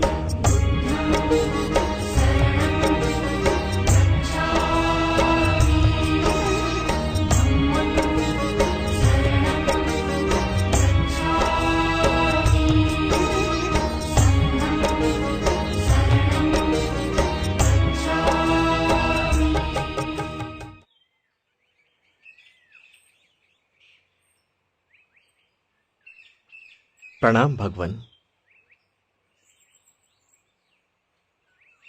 भगवान, महाप्रजापति गौतमी दुखी है क्योंकि तथागत स्त्रियों को धम्म और विनय के अनुसार प्रवज्जित होने की आज्ञा नहीं देते। भगवान, कितना अच्छा होगा यदि स्त्रियों को भी उनकी इच्छानुसार प्रवज्जित होने की आज्ञा दी जाए। आनंद, तुम्हें अनेक बार कहा है कि स्त्रियों को प्रवज्जित होने की अनुमति नहीं दी जा सकती। भगवान, क्यों नहीं भगवान? क्या महाप्रजापति गौतमी ने सिद्धार्थ गौतम की विशेष सेवा नहीं की? उन्होंने सिद्धार्थ गौतम का पालन पोषण किया, उन्होंने अपना दूध पिलाया, फिर उनको प्रवज्जा देने में क्या अड़चन है? आनंद, आनंद। भगवान, ब्राह्मणों का यह मत है कि शूद्र और स्त्री दोनों मोक्ष प्राप्त नहीं कर सकती, तो क्या तथागत का भी यही मत है? आनंद, ऐसा नहीं है। मैं पुरुष तथा स्त्रियों के बीच भेद नहीं करता। तो फिर आप स्त्रियों को प्रवज्जित क्यों नहीं करते भगवान? ठीक है, यदि महाप्रजापति का आग्रह है तो मैं प्रवज्जा देने के लिए तैयार हूं, परंतु इसके लिए उन्हें कुछ नियमों का पालन करना आवश्यक है। यदि महाप्रजापति इसकी स्वयं जिम्मेदारी ले तो मैं उन्हें प्रवज्जा देने के लिए तैयार हूं। तथागत ने महाप्रजापति की देशना के साथ साथ असंख्य महिलाओं को भी दीक्षित किया। यशोधरा प्रवज्जित होने पर भिक्षुनी भद्रकात्यायना के नाम से प्रसिद्ध हुई। इस सृष्टि का निर्माता ईश्वर नहीं है। यदि ईश्वर निर्माता होता तो यहां दुख, आपत्ति और पाप नहीं होता। किसी भी अन्य प्राणी मात्र पर अन्याय नहीं होता। आओ सुदत्त, आओ। मैं तो आपकी परीक्षा लेना चाहता था भगवान, किंतु मेरा अविश्वास मेरी भूल थी। अपनी इस भूल के लिए मैं क्षमा चाहता हूं भगवान। यदि ईश्वर से मानव की निर्मिति हुई है तो सभी मानव समान होना चाहिए। कोई ऊंच नहीं, कोई नीच नहीं। यदि आत्मा निर्माता है ऐसा मानते हैं तो सभी वस्तुएं समान क्यों नहीं हैं? इतना सत्य है कि सुख और दुख, जीवन और मृत्यु, यही अंतिम सत्य है। फिर इसका आत्मा निर्माता कैसे हो सकता है? इसीलिए विश्व प्रतीत्य समुत्पाद कार्य कारण भाव के सिद्धांत पर निर्भर है। इसीलिए हमें ईश्वर आराधना, प्रार्थना और यज्ञ, होम, इन सभी कर्मों को त्यागना होगा। यदि सृष्टि का निर्माता ईश्वर है और ईश्वर का रूप सुंदर है तो उसने निर्माण की हुई वस्तु सुंदर ही होनी चाहिए। जैसे सोने से सोने का प्याला निर्मित होता है, वह आदि से अंत तक सोना ही सोना होता है। तो फिर ईश्वर यदि सृष्टि का निर्माता है तो संसार में दुख, जरा, व्याधि, इन सब का स्थान ही नहीं होना चाहिए था। सत्यवचन तथागत, सत्यवचन। आपके शिष्य भी इसी तरह से प्रवज्जा के सुखों का गुणगान करते हैं तथा भौतिक सुख सुविधा को त्याज्य मानते हैं। भगवान, आपने अपने राज्य और उत्तराधिकार का त्याग करके निर्वाण के मार्ग की खोज की और उसे अपनाया है। और एक मैं हूं जिसने सांसारिक सुख सुविधाओं को प्राप्त करने के लिए अपना इतना बड़ा व्यापार खड़ा किया है, धन संपदा जमा की। किंतु सच्चाई यही है कि मुझे कभी सुख और शांति नहीं मिली। अब अपने व्यस्त जीवन और धन को बचाने के लिए चिंता में रहता हूं, अशांत रहता हूं। आज आपकी बातें सुनकर मैं दुविधा में पड़ गया हूं। जीवन में सुख शांति पाने के लिए क्या मुझे भी इस संसार को त्याग देना चाहिए और आपके बताए मार्ग पर चलना चाहिए? कृपया मेरा मार्गदर्शन कीजिए भगवान। धार्मिक जीवन का सुख वो हर व्यक्ति प्राप्त कर सकता है जो आर्य अष्टांगिक मार्ग का पथिक है। तुमसे मेरा कहना है कि गृहस्थ जीवन में ही बने रहो और परिश्रम के साथ अपना व्यवसाय करो। तथागत के धम्म में यह आवश्यक नहीं है कि आदमी बेघर हो जाए या संसार का त्याग करे। मेरे धम्म में आवश्यक है कि हृदय को शुद्ध कर और श्रेष्ठ जीवन व्यतीत करे। धन्य भगवंत, धन्य। आपका धम्म तो सरल, सहज, सर्वश्रेष्ठ धम्म है। तथागत से मेरी यही प्रार्थना है कि जब तक मेरे शरीर में प्राण है तब तक मुझे अपना उपासक बनाए रखिए। सुदत्त, श्रावस्ती के मार्ग में एक जेतवन है जो हमारे वर्षावास के लिए उपयुक्त है। मुझे तो केवल आपकी आज्ञा और आशीर्वाद चाहिए भगवान। जरा ज्यादा ही थी। बाजार पपीता तो जैसे खराब निकला हो।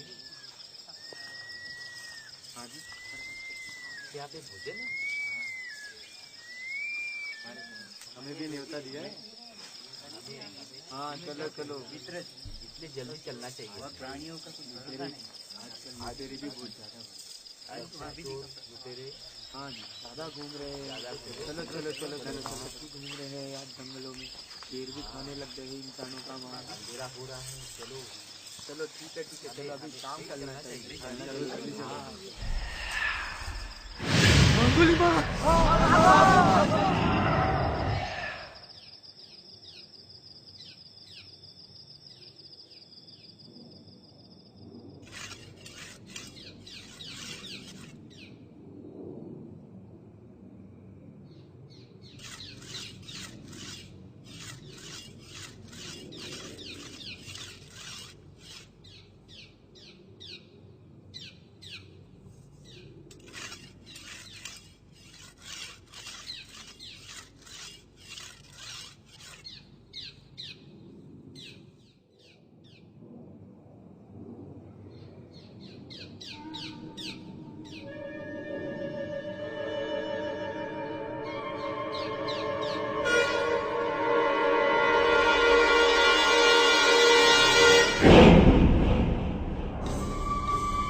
ए सन्यासी, भागता कहाँ है? रुक! कहाँ तक भागोगे तुम? रुक! रुक! भागता कहाँ है? मैं तो रुका ही हूँ अंगुलीमाल। भाग तो तुम रहे हो। कौन? मैं भाग रहा हूँ। अपने आप से भाग रहे हो, इस संसार से भाग रहे हो। झूठ बोल रहे हो तुम। भला मैं क्यों भागूं? अच्छा, तो तुम मुझे फंसा रहे हो, हाँ? तुम्हें मैं नहीं, तुम्हारा कर्म तुम्हें फंसा रहा है। और असत्य मैं नहीं, तुम असत्य बोल रहे हो, स्वयं को धोखा दे रहे हो। कौन? मैं झूठ बोल रहा हूँ। मैं तो अपने गुरुवर की आज्ञा का पालन कर रहा हूँ। मुझे पता है कि गुरुदक्षिणा के बिना विद्या प्राप्त नहीं होती। अब मुझे केवल एक ही उंगली की आवश्यकता है, केवल एक मनुष्य। हाँ, और वो हो तुम। हाँ, तुम। अंगुलीमाल, मुझे मारकर यदि तुम्हें ज्ञान प्राप्त होता है तो मैं मरने के लिए तैयार हूं, क्योंकि दूसरों के लिए मरना ही जीवन का सार्थ है। परंतु अंगुलीमाल, ज्ञान संसार के कल्याण हेतु है, मृत्यु के लिए नहीं। ऐसा ज्ञान प्राप्त करके कोई विद्वान नहीं होता, किंतु मानव जाति का शत्रु होता है। क्या तुम मृत मनुष्य को जीवित कर सकते हो? ये कैसे संभव है? तो जब तुम मनुष्य को जीवित नहीं कर सकते तो तुम्हें मारने का क्या अधिकार है? बोलो अंगुलीमाल, बोलो। यदि इसके उपरांत भी तुम मुझे मारना चाहते हो तो तुम मुझे मार सकते हो।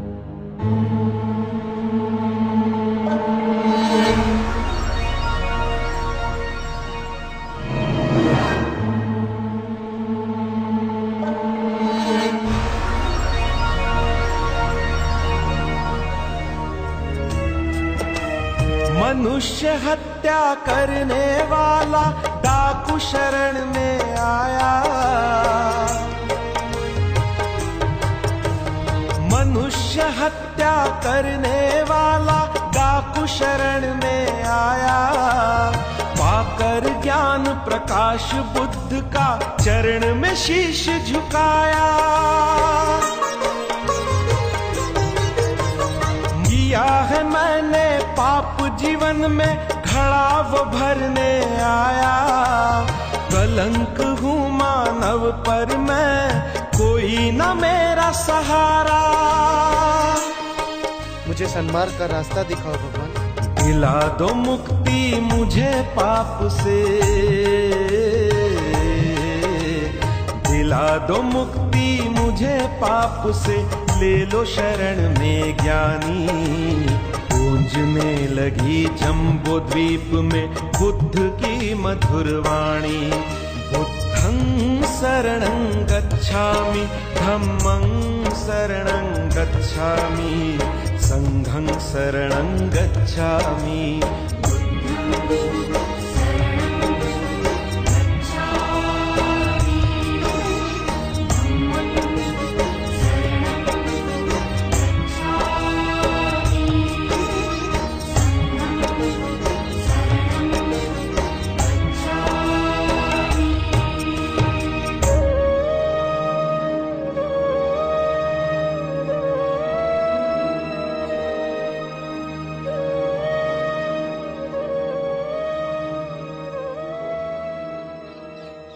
प्रणाम बुद्ध।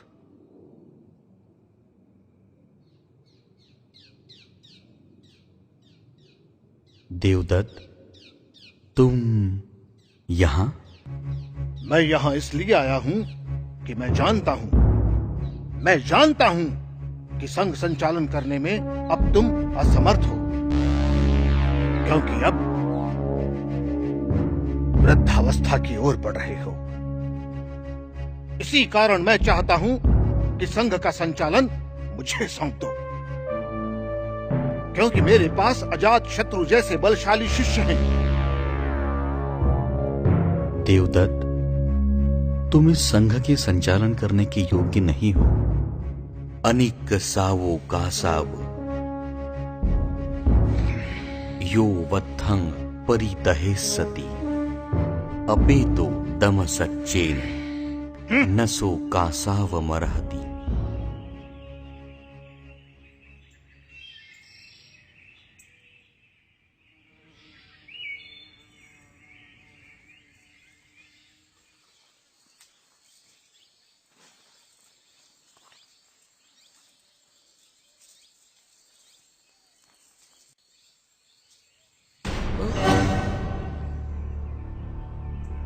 क्षमा करे भगवान, परंतु अब आप थक चुके हैं। आपको एक सहायक की आवश्यकता है। हाँ आनंद, मैं भी यही चाहता हूं। तुमसे अच्छा मेरा सहायक और कौन हो सकता है?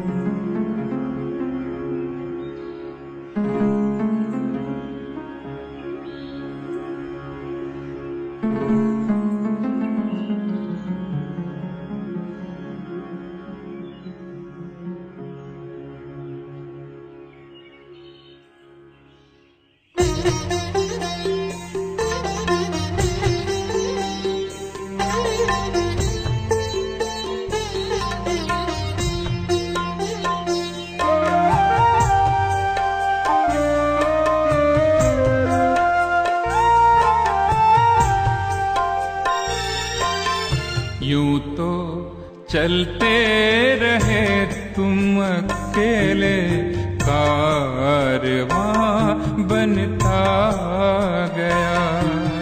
यूं तो चलते रहे तुम अकेले, कारवां बनता गया।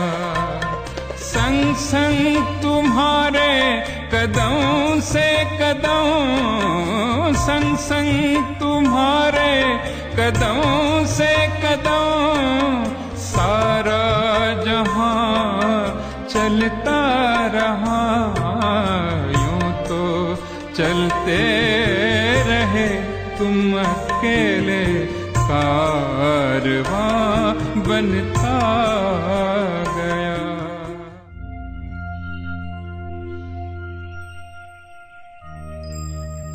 भिक्षुओं ने चारों ओर धम्म का प्रचार प्रसार करना चाहिए। उससे ज्ञान प्राप्त होकर शाश्वत सुख की अनुभूति होती है। चरक भिक्खवे बहुजन सुखाय बहुजन हिताय। आनंद, वैशाली का ये वर्षावास बुद्ध का अंतिम वर्षावास होगा। भगवान, इसका क्या अर्थ है भगवान? इसका क्या अर्थ है?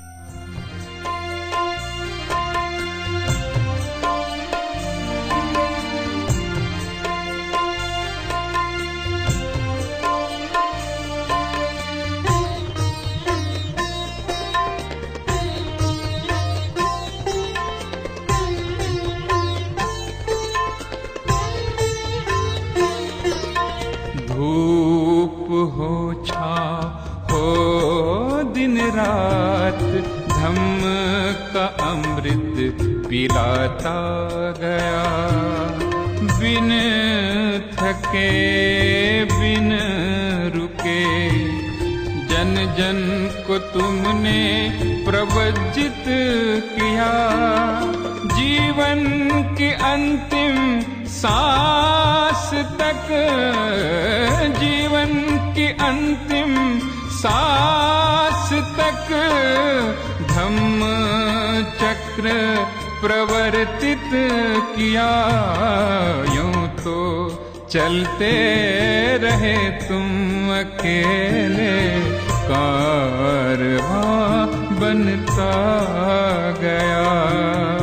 यूं तो चलते रहे तुम अकेले, कारवां बनता गया।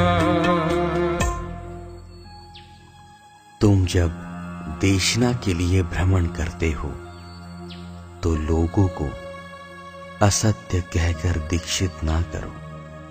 फल ज्योतिष्य, शकुनी विद्या अथवा आगे का भविष्य बताना या फिर दूसरी कोई भी विद्या आपको आती है, ऐसा कहकर लोगों में भ्रम निर्माण ना करो। किसी भी समय मन की समता ना खोने दे।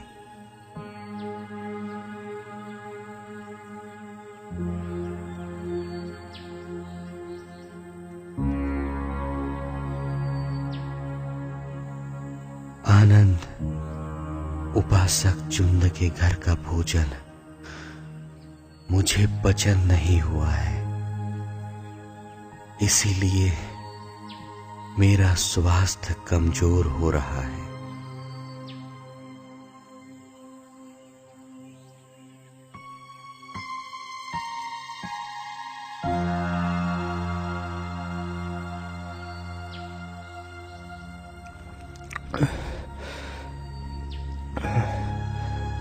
क्या हुआ भगवान?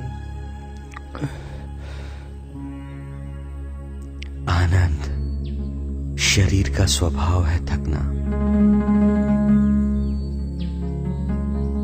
लगता है बुद्ध का निर्वाण समीप आया है।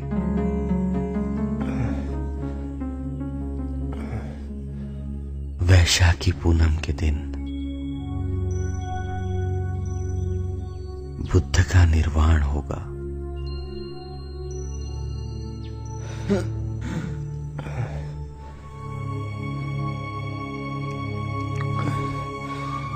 आनंद, मैं थक गया हूं, मेरे लिए आसन बिछाओ। आनंद। जी भगवान।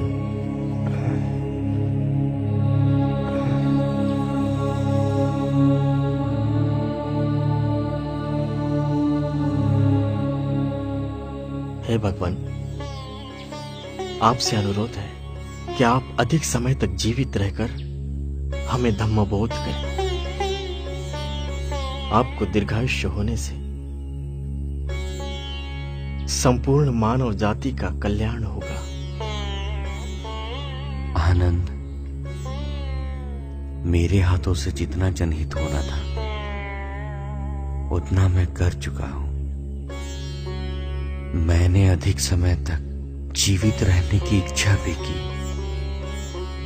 तो भी आयु की मर्यादा समाप्त होते ही उसका अंत होना ही है। यही निसर्ग का नियम है। तो मृत्यु के प्रति खेद प्रकट करने में क्या अर्थ है?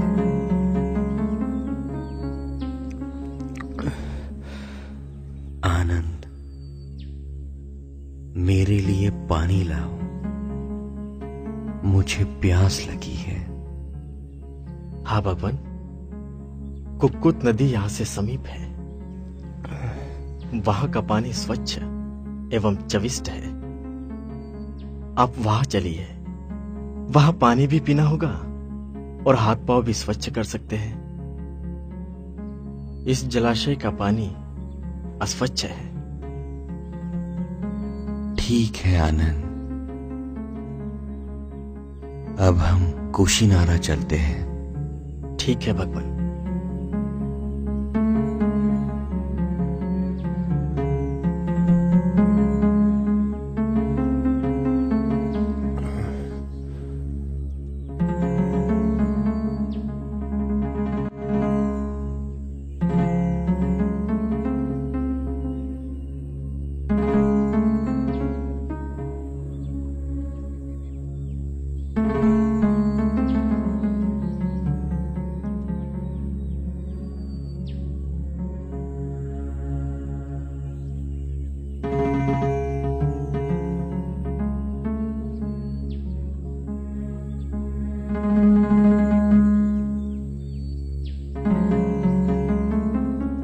भगवान, अब हम कुशीनारा पहुंच चुके हैं भगवान।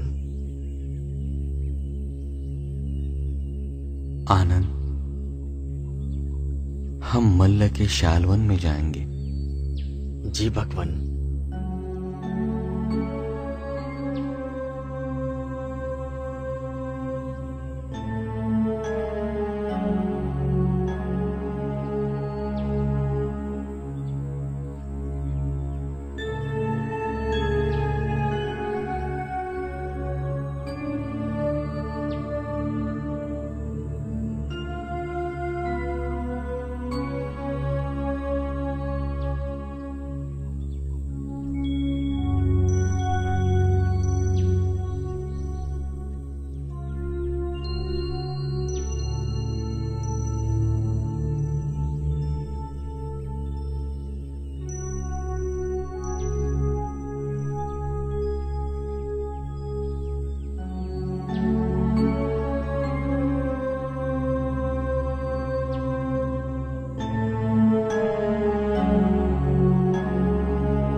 मैंने धम्म के सभी तत्व तुम्हें समझाए हैं।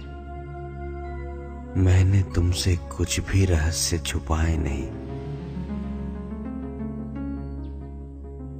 अब मैं वृद्ध हो गया हूं। मेरे जीवन की यात्रा समाप्त होने वाली है। मेरे मदद की अपेक्षा ना करो। तुम्हें जो ज्ञान मिला है उसका सदुपयोग करके अपना जीवन मार्ग क्रमण करो। स्वयं दीप बनो। सत्य ज्ञान रूप दीपक के मार्ग पर चलो। हर वक्त सजग रहो तथा निर्वाण का मार्ग सरल बनाओ। आनंद, अब तथागत 80 वर्ष के हुए हैं। यही शालवन में आज रात तीसरे प्रहर परिनिर्वाण होगा। ऐसा न कहो भगवान, हमें आपसे अभी बहुत कुछ सीखना है और आप हमें छोड़कर जा रहे हो। अब हमें धम्म देशना कौन करेगा भगवान? हमारा गुरु कौन होगा? हमारा मार्गदर्शन कौन करेगा? मेरा धम्म ही आपका गुरु तथा मार्गदर्शक है। आनंद, इस संसार में कोई भी वस्तु हमें कितनी भी प्यारी क्यों ना हो, फिर भी उसका वियोग अवश्य होता है। चुंद ने दिए हुए अन्न से बुद्ध का महापरिनिर्वाण हुआ, इस बात का किसी को भी पता ना चले। कुशीनारा के मल्ल को बता दो कि बुद्ध यहां आए हैं। आनंद, तुम मैत्रीपूर्ण वचन तथा व्यवहार से अधिक समय तक मेरे साथ रहे हो। मैं जानता हूं तुम बड़े ही कुशल हो। यदि तुम निष्ठा से प्रयास करते हो तो तुम विषयासक्ति, लोभ, मोह तथा अविद्या से मुक्ति पा सकते हो। तुम्हें भी निर्वाण प्राप्त होगा। आप सबको निर्वाण प्राप्त होगा। आनंद, मुझे अस्वस्थता प्रतीत हो रही है।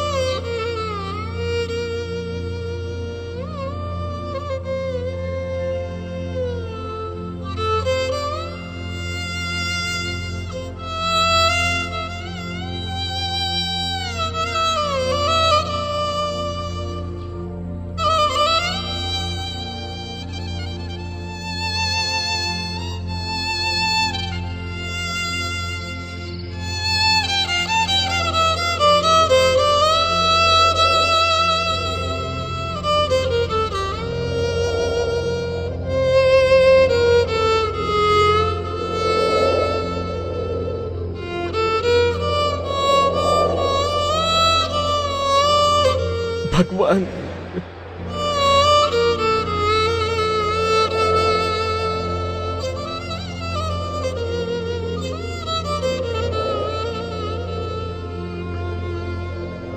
रोने लगे धरती आसमां, रोने लगे धरती आसमां, रोने लगा ये जहां। थम गए झरने पवन के झोंके, थम गए झरने पवन के झोंके, और कोयल का गान हो गया महापरिनिर्वाण बुद्ध का, महापरिनिर्वाण। रोने लगे धरती आसमां।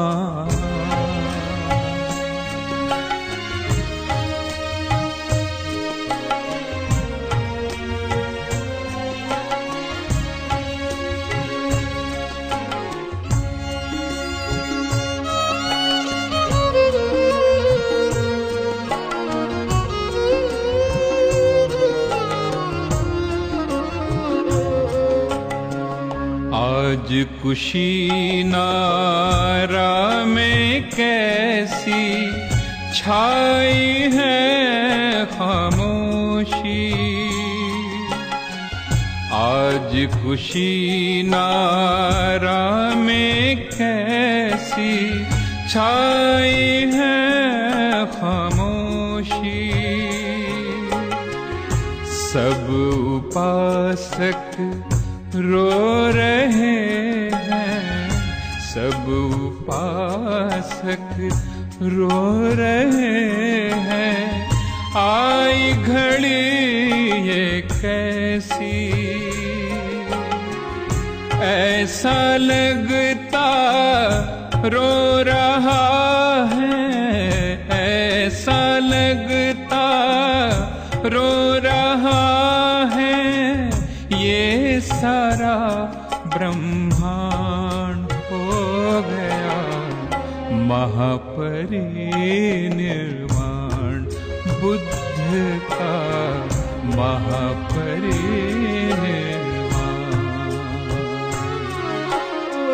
रोने लगे धरती आसमां।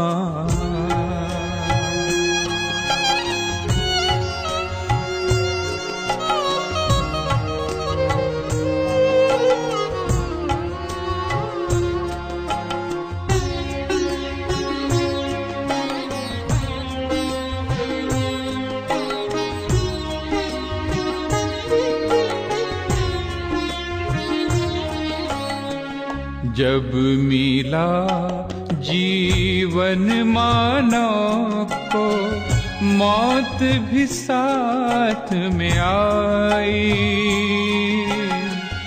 जब मिला जीवन मानव को मौत भी साथ में आई।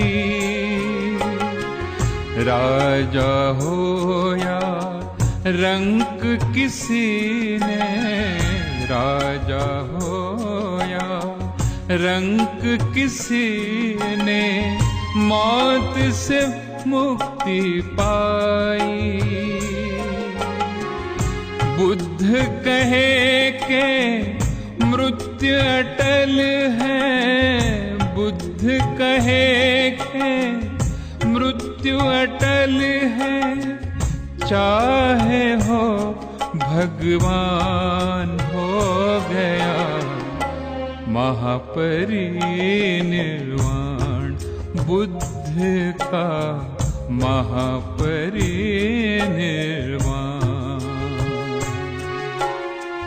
रोने लगे धरती आसमां। बुद्धं शरणं गच्छामि। दिवातपति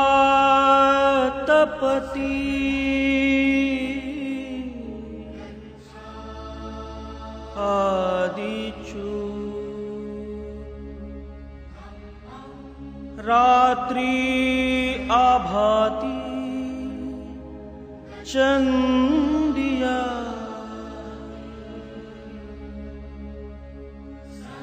सन्नधो खतियो तपति झाई तपति ब्राह्मणो।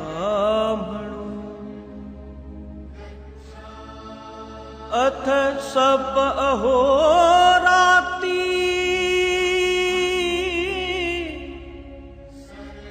बुद्धो तपति तेजसा। बुद्धो तपति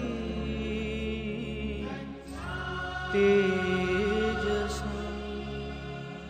सूरज केवल दिन में प्रकाशमय होता है और चांद केवल रात में। क्षत्रिय शस्त्र धारण करने पर तेजोमय होता है, तो ब्राह्मण ध्यान मग्न होने पर। परंतु बुद्ध तो स्वयं प्रकाशित है, जो दिन रात तेजोमय रहता है।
For more updates, subscribe to our channel, click the show links and enjoy watching the videos.